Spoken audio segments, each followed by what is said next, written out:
Hi everyone, it's me, Kevin. Today I'm here with something a little bit different. Thought it might be fun to kind of walk through what I do on Neopets.com on a day-to-day basis. Yes, I still play daily. For background, I've been playing this game since I was maybe 10 years old, so around 18 years.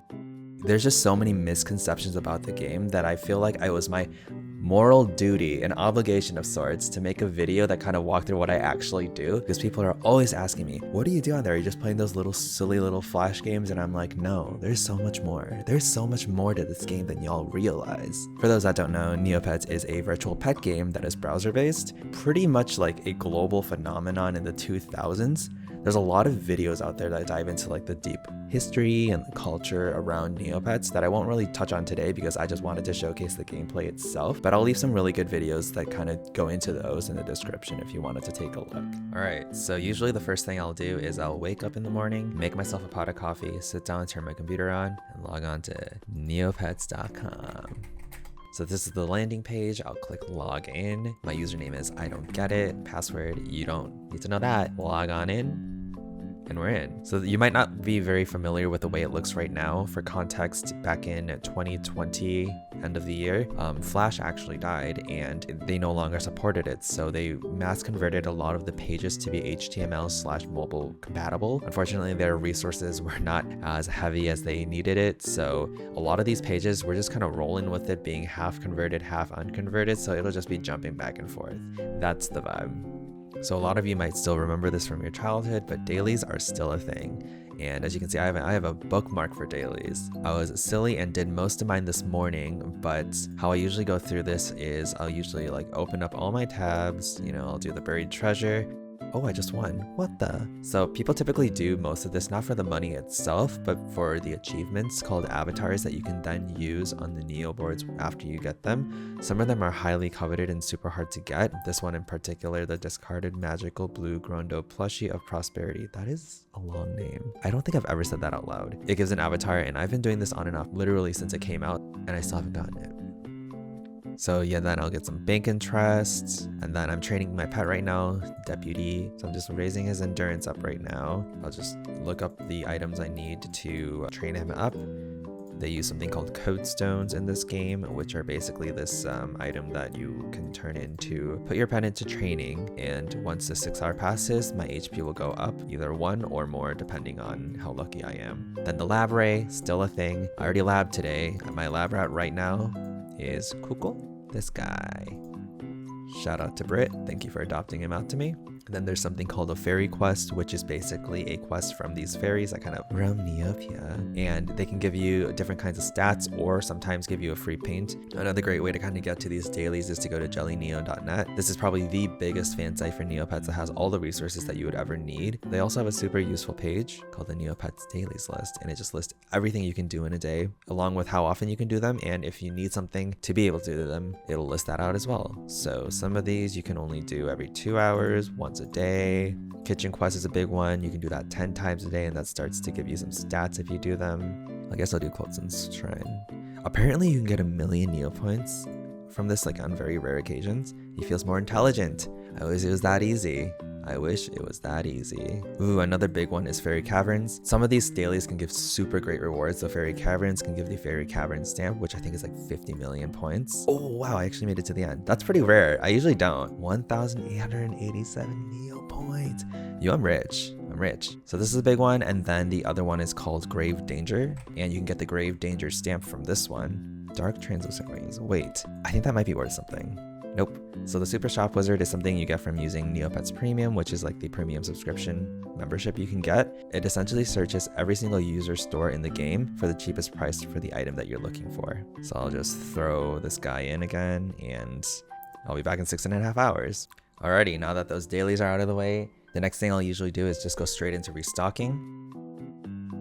So in Neopets, the way people get items for the most part is through these NPC-owned stores. They'll stock items occasionally, and even more seldomly, some of those items will be really rare items that stock for super low prices, and people will kind of rush to be the first one to purchase that item out of that store. Then they'll take that item and restock their store to turn a profit and become rich. As you can imagine, this is probably one of the most lucrative ways to make money on the site, so it's super competitive. Thus, you have to be super fast to be able to beat out every other person to be the first one to get get that item.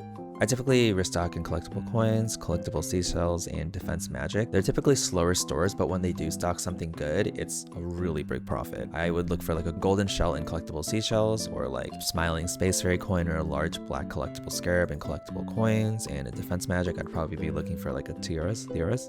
Some of these names I've been seeing for years, but I never know how to pronounce them.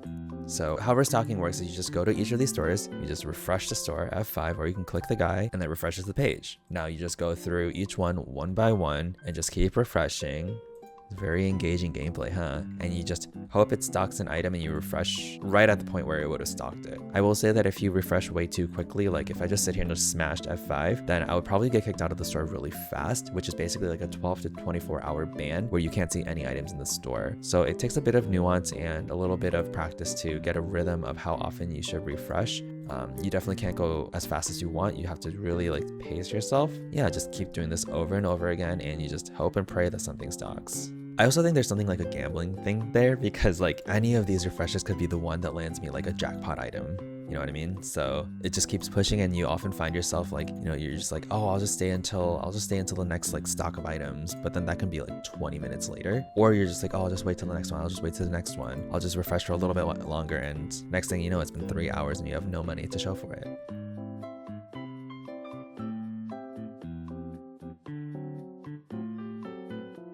So I just saw a stock right here.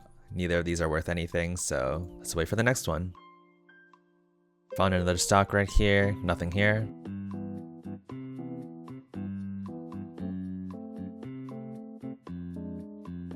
Another stock right here, nothing again.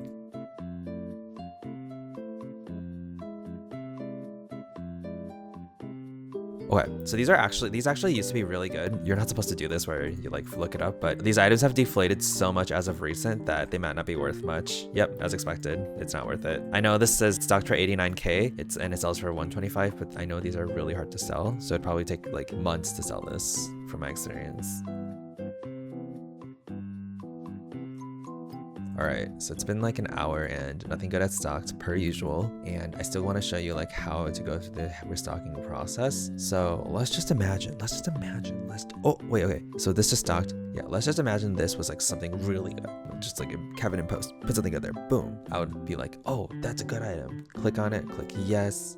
There's a haggle box here, so I would do like 7676, which is close to the cost that it's stocked at, because you can haggle it up or down a little bit, and you can strategically pick a haggle number that's like really easy to type to do as fast as possible. And there's this captcha where you have to click for this one, it's the buzz, which is this bug thing, click that, and then I got the item. Now in practice, this is significantly a faster of a process. You know, it's usually for actual profit, but that would be how I go through restocking. Per usual, I got nothing. Alright, so I just finished restocking. Now I'm gonna go into the next thing because I got bored of it. As you can see, there are a ton of different types of forums here where you can engage with other users and do different types of things. Each of these are really specialized and niche, some more active than others. For example, this one, no one's talked in over a day, whereas others, there's someone talking like every 10 seconds. So where I'm actually gonna go is the Neopean Pound.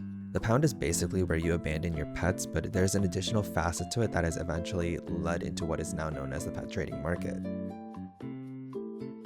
So pet trading in a nutshell is basically when one user and another user have their own pets and they want to trade for them one-to-one at its core. However, when people are kind of trading pets, there's a lot of factors that run into it. There's names, there's color, there's species, there's rarity, there's so many different factors, and one of the biggest ones is unconverted pets or old art pets. For background, in 2007, Neopets made a very controversial decision to convert all their old art pets into the more basic and customizable forms that you may be familiar today. Any new pets you make today will be in that newly converted form. However, people that had pets that were in the old art form, some of them had the option to keep that old art and not transform it into the customizable form you see today. Since there was a very limited number of pets that had that old art form, as you can imagine, in the last 15 years since 2007, those pets have gotten harder to get and have gotten rarer. On top of the nuance of both the old art forms and the naming of a pet that you might want to trade for, there's also a tier list that kind of ranks these old art form pets from super popular and super rare to really common and really unwanted. Meaning once you get an old art form pet, you're not done. You might want a pet that's in tier 8, for example, but you're stuck with one with tier 2. So people spend years trading up through this ladder to eventually get to a tier with a pet they might want. And once you get there, there's no guarantee that there's a pet with a name you might even like. You know, it's a very big problem in that you're constantly searching for something that resonates with you out of a pool of pets that have already existed. So there might be nothing for you. I will add that TNT has recently announced that they will be releasing the option to get the old art form back on your pets through a cash pay option. This is a pretty big deal because for the last 15 years, they have consistently said that they would never bring these old art form pets back. So this is targeted for the end of 2022. Whether or not that happens, who knows, but it's a pretty exciting development in the pet trading market.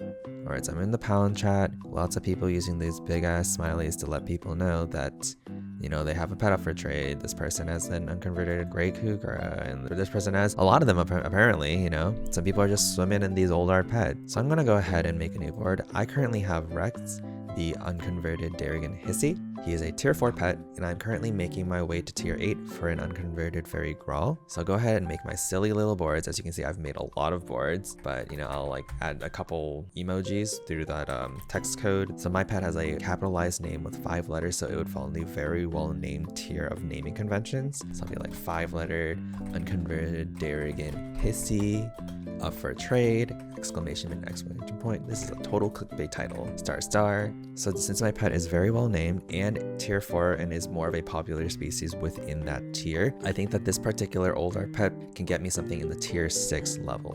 You know, Rex is up for trade for very well named unconverted pets. And then usually I'll just drop a link to send a Neo mail to me, which is just like sending each other like little emails through the site. I'll drop a link there, let people know that please Neo mail offers. Post looks good. I'll create the topic. My thread is up here. Very well named 5-letter unconverted Darrigan Hissy is up for trade. This is just one facet of it where I'll have a board up so I can constantly have my pet being advertised. And then on the side, I'll also look through this and just look for pets that can kind of fall into what I'm looking for. There's an unconverted Darrigan Galert up for trade. So this Galert is a tier 6 pet, and I know this one in particular trades extremely well. So I'm gonna go ahead and drop a request in the board itself and say, hi, Rex, the unconverted Darrigan Hissy for Kato, thank you. And let's see what they say. So another thing we do when we have these boards is you just constantly reply to yourself in your own topic so that it bumps it up. Like people are just constantly bumping their own boards because, you know, you always want to be on the first page. Some of them have actual people that are talking in them. No one ever talks in mine because no one likes me, but that is not important. Literally, it's just you on your board bumping it up again over and over again, waiting for someone to come across and be like, hey, you have a pet I want, I have a pet you want, let's trade. Oh, I got an email. What did they say? No, thank you, but good luck trading. Oh, this is one I sent like 3 days ago. So they say, no, thank you, but good luck trading, which is, I would say 99% of the messages you get back from when offering are like this. No worries. Thank you, and good luck as well. So this can be a pretty slow process. I will say typically within this game, I'm going through these one by one to give you an experience and kind of a walkthrough of what you do, but usually you're doing like all of these things concurrently. So like I'll be restocking, bumping my board at the same time, you know, take a break from restocking every once in a while to scroll through and see what came up. And usually like that ends up being a very full couple hours of just having a lot to do. Okay, so I'm just gonna keep going through this. I will update you whenever anything happens. If I get any rejections, acceptances, maybe, fingers crossed. And yeah, I'll be right back.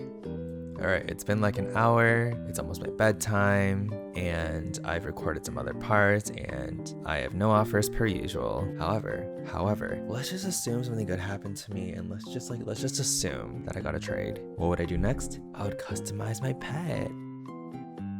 Alrighty, so customizing your pet at its simplest is just dressing them up. But as you've noticed so far, things are not as simple as they always seem. There is more nuance than you might know. So like I mentioned, back in 2007, Neopets converted all their pets to a form that could wear clothing. And that actually came out with something called the Insane Mall, which is just a Neocash mall, or items that are purchasable with real life money. These real life things can then be used as wearables that are put on your pets, and you can actually see an example of that right here with Deputy.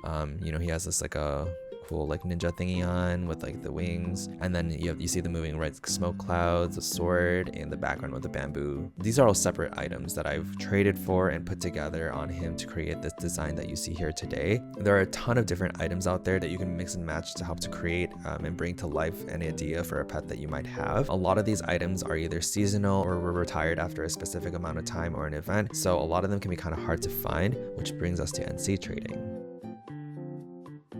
So an interesting way that cash shop item trading works on Neopets is that in order to be able to send an item to someone, you need something called a gift box. And the only way to get these gift boxes is either purchasing through a NC Mall prepaid card or by opening gift box mystery capsules. To put it simply, they're making you pay money to be able to send items that you already paid for to someone else. People have unofficially created a trading system using these gift boxes where they send each other these cash items. It's 100% allowed as long as there's no Neopoints involved, and it does not have to be one-to-one. That's important because if you remember, I said that a lot of these items are released seasonally or through events only, which means that if you were not available at the time that some of these items came out, you would have no way to get them unless you were trading for them. Unsurprisingly, some of these items are much more popular than others and thus have a value that is significantly higher. The way values work in NC trading is it goes up in $2 increments, or the unit that people use is capsule, or these gacha items that are equivalent to around $2. Some items can be something like 50 to 100 capsules worth, so that would be equivalent to something like $100 to $200 for them, assuming you're able to find someone who's willing to part ways with that item because they're so hard to find. As you can imagine, it's quite cumbersome, but there is a rewarding aspect to it when you finally get that super rare item you've been gunning for months. There's also a really handy site called Dress to Impress that Neopets has officially kind of sponsored. It's almost like an item database for all wearable items where you can put them all in a singular list to show people what items you own, as well as attach a wish list to that so that people know what to bring to offer you so that they're able to get your items.